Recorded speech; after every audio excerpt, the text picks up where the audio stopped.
Bonjour à chacun. C'est toujours un plaisir de pouvoir parler, découvrir ce que Dieu a à nous dire. J'ai l'impression que je pourrais parler pour tout le quartier là. Merci Prince pour la technique. Donc on a terminé un parcours la semaine dernière et on ouvre un autre aujourd'hui. Et on recommence pour ceux qui avaient eu l'occasion de parcourir avec nous les premiers chapitres de l'évangile de Luc. Et ce matin, une fois n'est pas coutume, je vais vous proposer ce que je ne fais jamais, un survol avec quelques textes que j'ai choisis. Je suis certain que nous avons tous connu cette expérience. On va s'immerger dans le texte biblique, mais c'est un peu plus tard. Il y aura 3 moments où nous irons dans le texte. Et si vous regardez vos bulletins à la page 3, la page 2 plutôt, vous allez voir les pages et les chapitres et versets qu'on va lire. Vous voyez, à la page 2, vous voyez, on aura 3 temps de lecture. Mais avant de commencer ces lectures, je vous propose juste une petite introduction. Donc, je ne sais pas si vous avez cette expérience existentielle que parfois le temps nous échappe. Parfois, certaines journées même semblent passer à toute vitesse et d'autres semblent durer une éternité. Ou alors, parfois cette impression de vivre soit en regardant en arrière avec des regrets, soit dans le futur avec des inquiétudes. Ce matin, on va méditer un mot qui attire l'attention de cet auteur, Luc, et ce mot, c'est « aujourd'hui ». Alors, je ne sais pas si vous aimez ce mot. Pour un célèbre journaliste critique littéraire français qui est mort il n'y a pas si longtemps que ça, qui s'appelait Bernard Pivot, c'était son mot préféré. Il a été invité lors d'une émission télé et c'était pour qu'il parle de son ouvrage « Au secours, les mots m'ont mangé ». Il avait écrit ce livre et il a fait dans son livre vraiment une déclaration d'amour à la langue française. Mais pour lui, quand on lui a posé la question « Quel est le mot pour vous le plus beau ?», il a dit « Mais le mot le plus beau, c'est aujourd'hui ». Le journaliste qui l'a interviewé, un peu interloqué. Hein. Oui, aujourd'hui, il explique. En plus, on comprend, c'est le mot qu'aiment les journalistes. C'est le mot qui annonce les nouvelles chaque jour, l'actualité. Ça annonce qu'il faut savoir aujourd'hui. Ça sent un peu, vous savez, le pain grillé du matin. Mais le journaliste en face de lui, qui lui posait la question, mais est-ce pas un peu un brin éphémère hein? Mais pas du tout d'un air triomphant, rétorque Bernard Pivot, non, bien au contraire. C'est un mot qui se renouvelle sans arrêt. Chaque matin est un nouvel aujourd'hui. Non, c'est un très beau mot, il conclut et il dit « Il n'y en a pas de plus beau ». Et ce n'est pas l'évangile de Luc qui va le contredire. Parce qu'on verra, mes amis, qu'à des moments clés de l'évangile, Luc va utiliser ce mot comme pour montrer la beauté de l'évangile qu'il veut annoncer. Et il va le faire au travers de ce mot, aujourd'hui. Et un peu cette question qui devrait, quelque part, nous tarauder, qu'allons-nous faire avec cet aujourd'hui de Dieu? Alors, comme je vous ai dit tout à l'heure, une fois n'est pas coutume, je vous propose de faire un rapide survol de la vie de Jésus, parce que bientôt, dans les prochains dimanches, on va justement, avant Pâques, méditer sur la fin de Luc, sur sa mort. Mais là, j'aimerais qu'on puisse le vivre comme un film, avec quelques épisodes. Donc, je me permets une relecture libre de l'Évangile, et après, je vous lirai les quelques passages que j'ai sélectionnés. Écran noir. Une voix s'élève. Un historien. Pas un rêveur, pas un mystique. Un enquêteur, un journaliste. Un journaliste même d'investigation. C'est Luc, l'évangéliste. Et il s'adresse à un homme. Si vous voulez jeter un coup d'œil, dans les premières pages de Luc, il s'adresse à un homme. Et ce nom, c'est Théophile. Beaucoup ont raconté ces événements. Moi aussi, j'ai enquêté soigneusement. J'ai interrogé les témoins, j'ai vérifié les faits. Et j'écris, verset 4 du chapitre 1, j'écris pour une seule chose. Tu peux être certain de ce que tu as reçu. Alors le film ne commence pas comme une légende, mais plutôt comme une enquête historique. Mais très vite, le spectateur comprend quelque chose. Ce qui se passe n'est pas que l'histoire. C'est aussi l'accomplissement d'une histoire qui a commencé des siècles plus tôt. Alors la caméra s'ouvre sur Jérusalem. Dans le temple, un vieux prêtre officie. Son nom est Zacharie. Sa femme Élisabeth, et ils aiment Dieu, mais une douleur les habite au plus profond.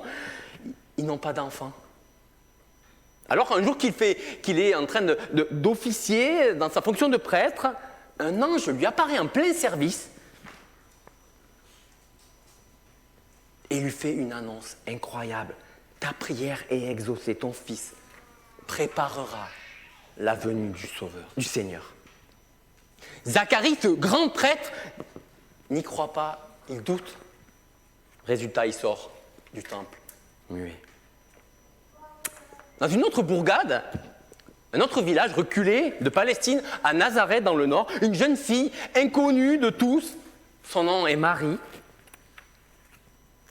L'ange revient cette fois, lui fait une annonce qui dépasse tout ce qu'on peut entendre. Tu concevras un fils, il sera appelé Fils du Très-Haut. Il régnera pour toujours.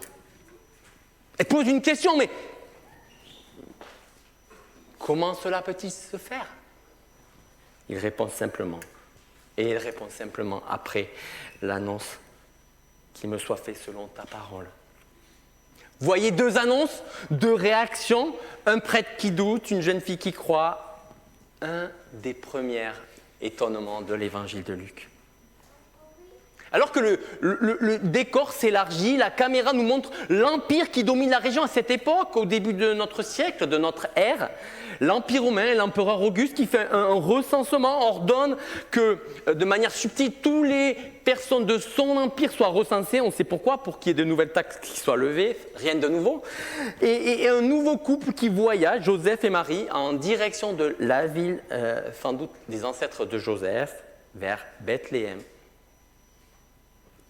Une ville qui aujourd'hui aurait plutôt le nom de village, pas de place. Dans les collines des bergers, gardent leurs troupeaux. Et au milieu de cette venue à Bethléem, une annonce que Luc nous relate au chapitre 2, au verset 10, à la page 960.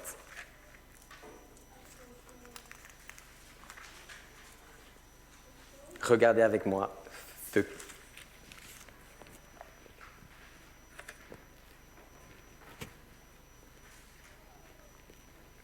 verset 10.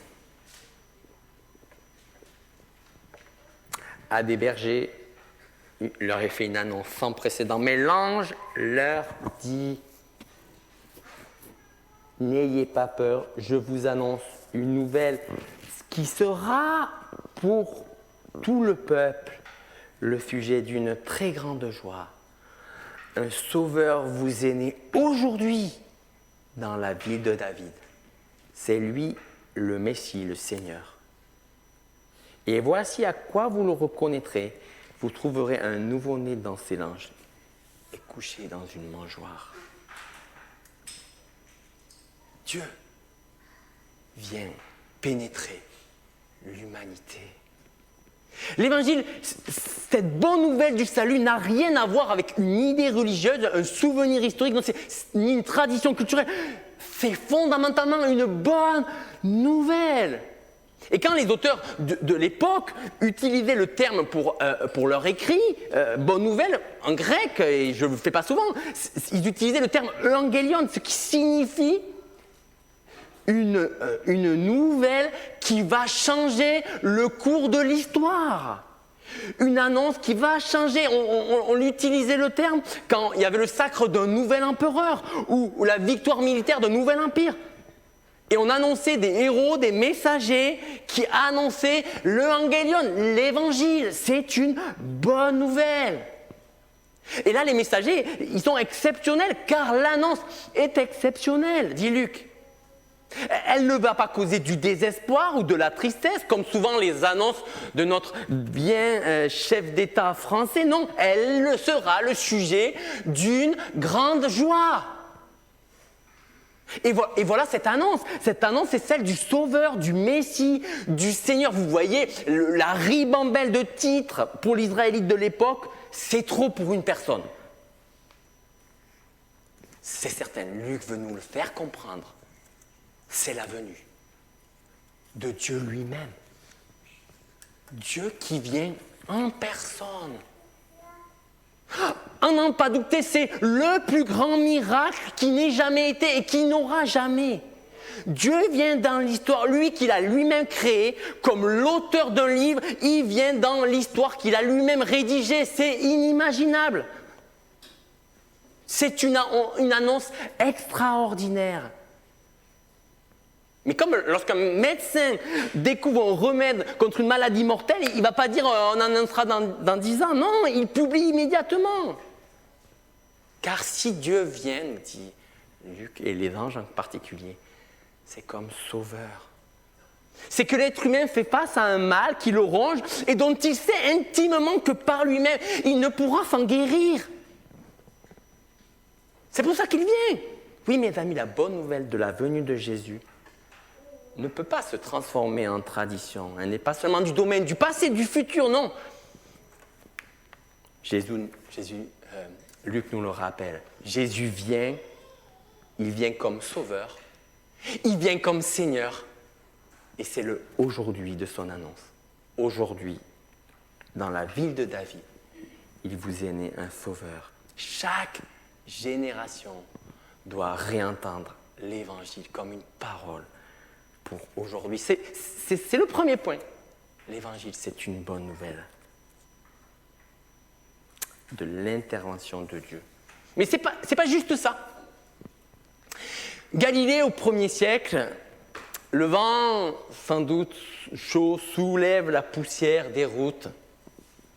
Des villages juifs vivent sous la lourde domination de Rome. Mais un autre poids pèse encore sur les cœurs. Le poids du péché, de la culpabilité et de l'attente d'un salut promis depuis des siècles. On a pu le voir tout à l'heure avec les prophètes. Pourtant, une rumeur circule. Un homme est revenu de Juda. On dit qu'il enseigne avec autorité. Son nom est Jésus de Nazareth.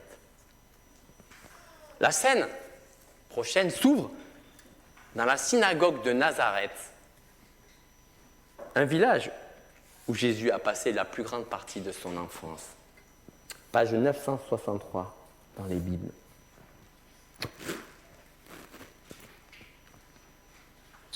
Verset 15. Chapitre 4, verset 15, en haut de la page 963. Il enseignait dans les synagogues et tous faisaient son éloge. Il se rendit aussi à Nazareth où il avait été élevé et il entra dans la synagogue le jour du sabbat comme il en avait l'habitude. Il se leva, écoutez bien comment Luc ralentit, il se leva pour faire la lecture. Et on lui présenta le rouleau du prophète Ésaïe. C'est comme si vous avez mis le curseur de YouTube, là, vous savez, vous pouvez ralentir, vous pouvez mettre 0,80, vous pouvez mettre si vous avez envie d'aller plus vite, vous mettez x2. Il ralentit et on lui présenta le rouleau du prophète Ésaïe en déroulant le parchemin. Il trouva le passage, il n'y avait pas de page à l'époque, il a dû chercher, il trouva le passage où il est écrit, verset 18, « L'Esprit du Seigneur est sur moi, car il m'a oint pour annoncer une bonne nouvelle aux pauvres. Il m'a envoyé pour annoncer aux captifs la délivrance, aux aveugles le recouvrement de la vue, pour apporter la liberté aux opprimés et proclamer une année de faveur accordée par le Seigneur. » Il roula le livre, il le rendit aux servants et s'assit. Dans la synagogue, tous les yeux étaient braqués sur lui.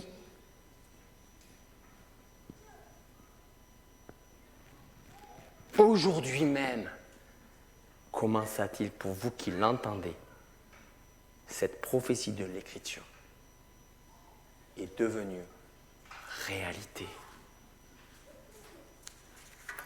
Aujourd'hui même, cette prophétie est devenue réalité. Cet instant dans la synagogue de Nazareth, il est incroyable. Jésus prend un texte depuis plus vieux, depuis plus de 700 ans, et il dit, il parle de moi. Et ça se réalise aujourd'hui.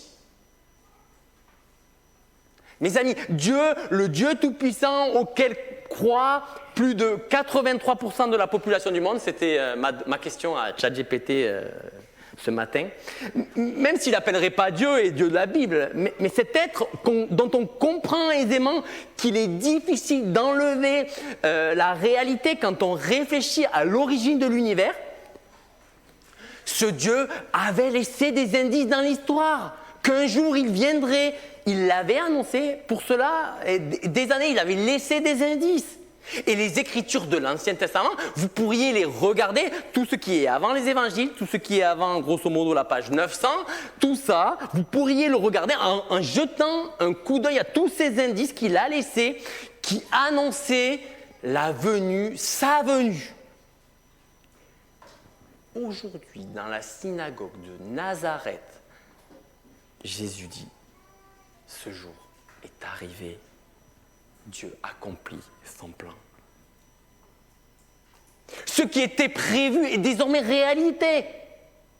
Je ne sais pas si vous avez vécu ça, on a du mal à imaginer un rendez-vous fixé parfois depuis longtemps qui arrive. C'est un peu comme quand on réserve une salle pour un mariage, voilà, le jour arrive, voilà, ça y est. Et les amis, n'imaginons pas que l'Évangile débarque un jour dans l'histoire des religions sans prévenir. En aucun cas, l'Évangile, c'est une lubie conçue à l'arrache par des illuminés désœuvrés pour agrémenter la soupe existentielle. Non, cette nouvelle, elle était attendue. Et normalement, plus on attend quelque chose, plus on devrait être réjoui de la voir apparaître. Je ne sais pas si ça vous est déjà arrivé d'attendre parfois des mois la sortie d'un film ou d'une saison d'une série, ou si vous avez fait la queue pendant des heures parfois pour acheter un produit que vous attendiez tant. Parfois, quand on est enfant, je ne sais pas si on se rappelle, mais on attendait parfois Noël des semaines. Et le matin, c'est la fête, c'est la joie déborde. Vous comprenez, vous voyez, l'attente prépare le cœur à recevoir. L'attente crée un désir. Et Israël, Daniel, à travers les passages qu'on a lus tout à l'heure, nous l'a déjà dit. Israël a attendu pendant des siècles. Et quand on arrive à Luc 4, l'attente du peuple est immense. Et la promesse des prophètes résonne, et notamment celle du prophète Ésaïe. Il avait annoncé qu'un jour il enverrait un serviteur rempli de l'esprit pour annoncer cette bonne nouvelle aux pauvres, ouvrir les yeux des aveugles, libérer les captifs. Mais ces paroles, elles avaient été écrites il y a 700 ans. Et Israël, depuis, il avait connu l'exil, on l'a vu tout à l'heure, il y avait une domination étrangère. Et puis, pendant plusieurs siècles, Dieu était resté silencieux. Plus d'annonces. Le peuple attendait. Génération après génération, comme quelques-uns parfois, comme nous, dans une file d'attente. Mais une file d'attente qui dure des siècles. Alors quand dans la synagogue de Nazareth, Jésus dit une phrase qui change tout, aujourd'hui cette écriture est accomplie. C'est comme si c'était un moment explosif de l'évangile. L'attente rencontre l'aujourd'hui de Dieu. Le Sauveur est là. Le Seigneur est arrivé. L'accomplissement n'est plus futur, il est présent en la personne de ce Jésus de Nazareth. Alors c'est étrange, ou pas tout à fait, mais c'est un peu étrange quand même. Étrange que les habitants de Nazareth ne se réjouissent pas. Pourquoi ? Parce que leur cœur n'était pas tout à fait dans une bonne attente. Ils connaissaient Jésus trop bien, comme le fils du charpentier, c'était le fils du coin. Ils pensaient d'avoir tout connaître de lui. Résultat, lorsque l'accomplissement arrive, ils passent à côté. Ils ne ressentent pas la joie de ceux qui attendent véritablement le salut. Cette scène nous pose une question spirituelle profonde. Attendons-nous véritablement de rencontrer Dieu ?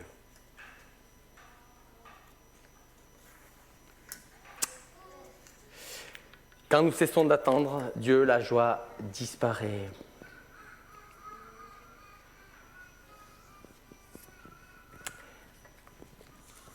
On voit qu'au début, les gens admirent ces paroles, puis, vous pourriez regarder, puis à la suite, puis il les met en garde et rappelle comment Dieu a autrefois envoyé ses prophètes vers des non-juifs, comme ils avaient aussi prévu. La veuve de Sarepta et Naaman. Sous-entendu, si Israël rejette le Sauveur, Dieu ira vers d'autres. D'ailleurs, au passage, c'était prévu. Dieu n'avait pas juste dit qu'il serait le Dieu d'Israël, il serait le Dieu de tous les peuples, de toutes les nations. À ce moment-là, la synagogue explose de colère. On saisit Jésus, on le traîne jusqu'au bord d'une falaise. Et ça, c'est juste après notre texte. La foule hurle, mais au moment où il s'apprête à le précipiter, Jésus passe littéralement au milieu d'eux, comme si son heure n'était pas encore venue. Jésus continue son chemin. Les scènes s'enchaînent. Si vous voulez aller voir, n'hésitez pas. Si vous n'avez pas de Bible, prenez celle qui est sur la chaise à côté de vous, prenez-la.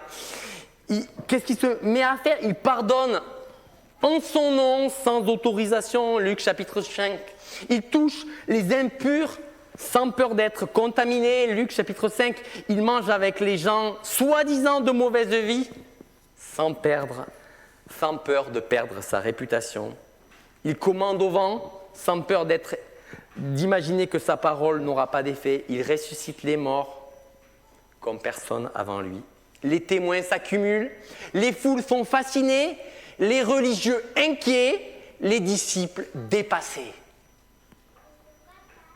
Même eux, ils murmurent.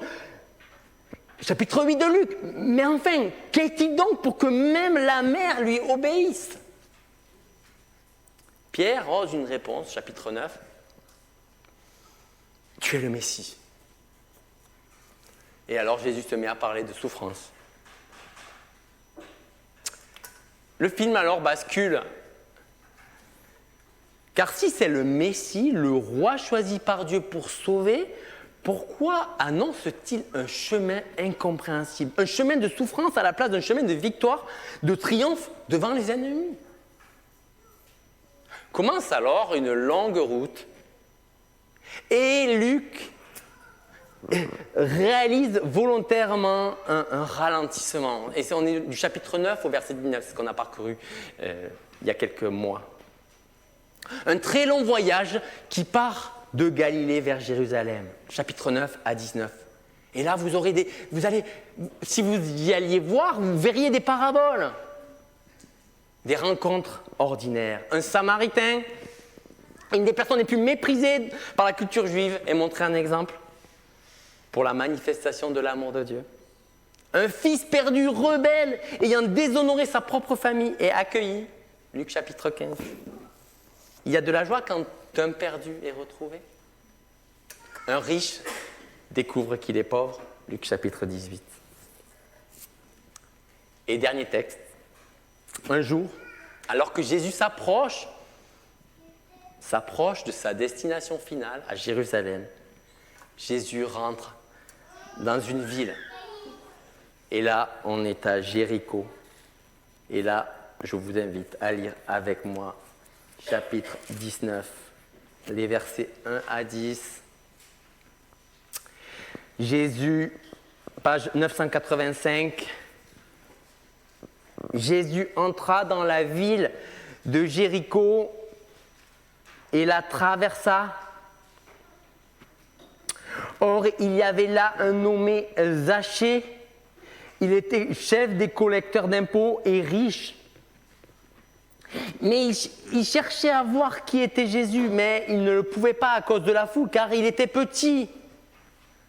Alors il courut en avant et grimpa sur un sycomore, un arbre de l'époque, pour voir Jésus qui devait passer par là. Lorsque Jésus fut parvenu à cet endroit, il leva les yeux et l'interpella. « Zachée, dépêche-toi de descendre, car c'est chez toi que je dois aller aujourd'hui. » Zachée se dépêcha de descendre et reçut Jésus avec joie. Quand les gens virent cela, il y eut un murmure d'indignation. Ils disaient, « Voilà qu'il s'en va loger chez ce pécheur. » Mais Zachée se présenta devant le Seigneur et il dit, « Seigneur, je donne la moitié de mes biens aux pauvres. Et si j'ai pris trop d'argent à quelqu'un, je lui rends 4 fois plus. » Jésus lui dit, « Alors, aujourd'hui, le salut est entré dans cette maison. Parce que cet homme est lui aussi un fils d'Abraham, car le Fils de l'homme est venu chercher ce qui était perdu. Et il est venu chercher aujourd'hui dans l'original ce qui était perdu. »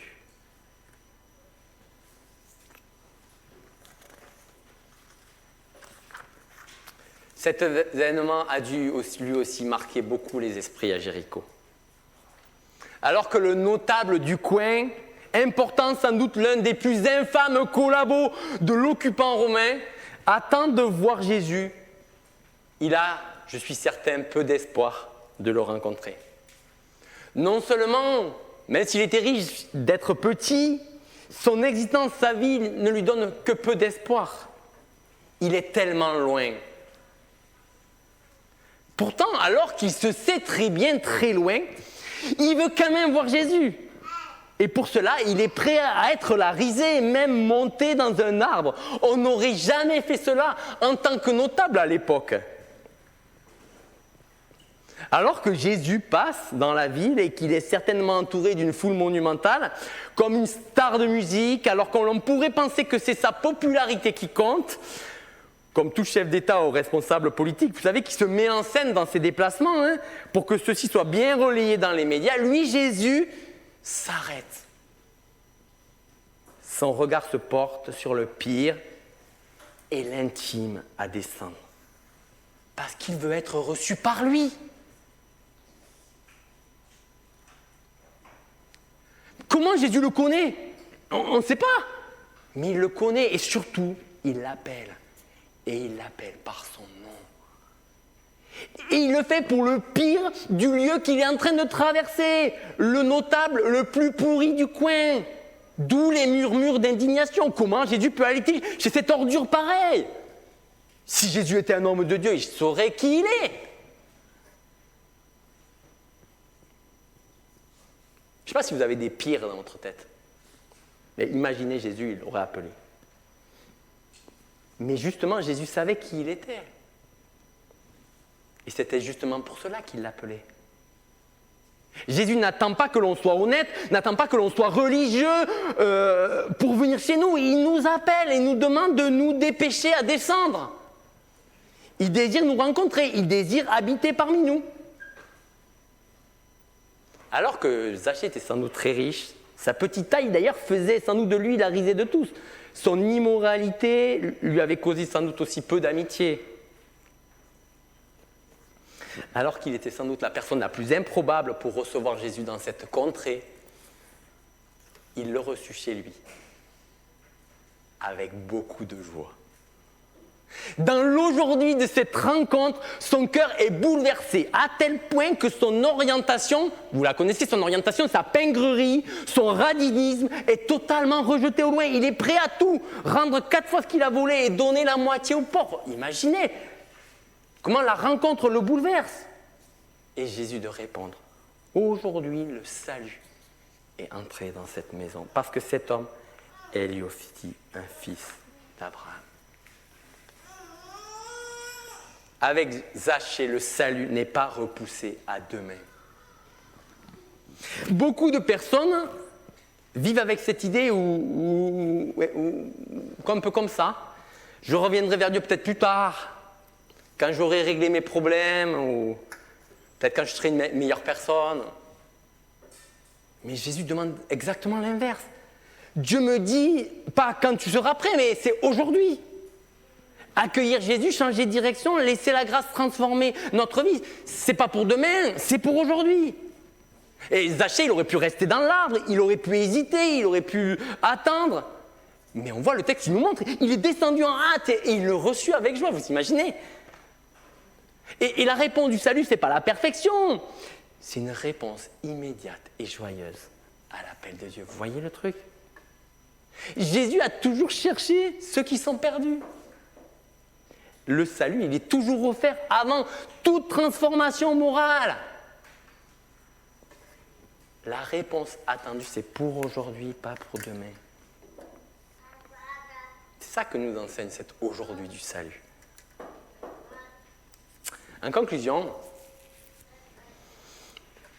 vous savez, mon affection pour ce poète chrétien, musicien, à ses heures, slammer à d'autres, il a introduit un chant, un chant qui s'appelle Minuit pile. Il a non seulement introduit, mais écrit un chant qui s'appelle Minuit pile. Et l'introduction à ce chant commence par cette phrase. Imagine si la mort en personne pouvait t'envoyer un message 1 heure avant de venir te chercher. Et là, il commence son slam. Il voit un homme accoudé au bar, apprend qu'il va mourir à minuit, et il est 23h30. Alors que doit-il faire? Et je vous propose de l'écouter. Je vais le lire. Perché sur le tabouret du bar, j'ai les glaçons dans le whisky et la mine des soirées difficiles. Je sais que la mort n'a jamais de retard. Le rendez-vous est aujourd'hui et elle m'enlève à minuit pile. Je prends la gorgée numéro 7, il est 23h30. Ambiance de fin de fête, un affreux goût de bile. Serveur, mets-moi plus de rhum et moins de menthe. C'est mon sort et je l'accepte. La mort me cherche à minuit pile. Au comptoir, pas de compère et pas de complice. Mec, c'est fou le temps qu'on perd dans les amitiés futiles. Je sirote seul, 23h36. Et l'éthylotest aura mon dernier souffle à minuit pile. Il y a sûrement mieux à faire en fin de vie que d'être accoudé au bar qui seul chante et seul trinque.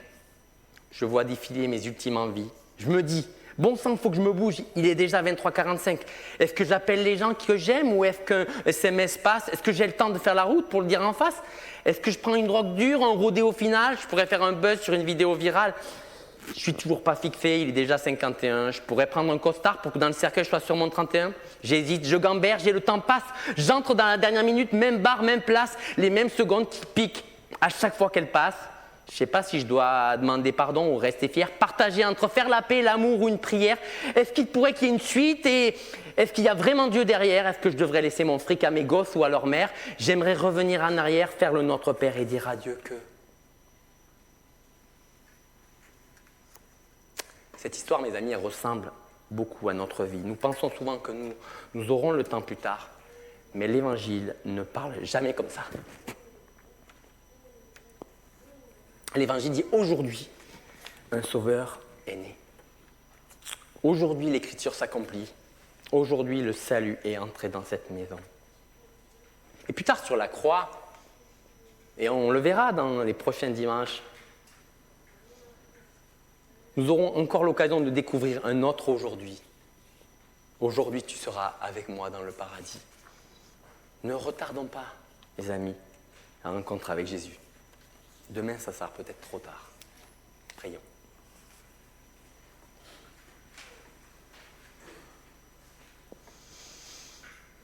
Merci Seigneur pour Luc, ce fin conteur de l'histoire de ta venue.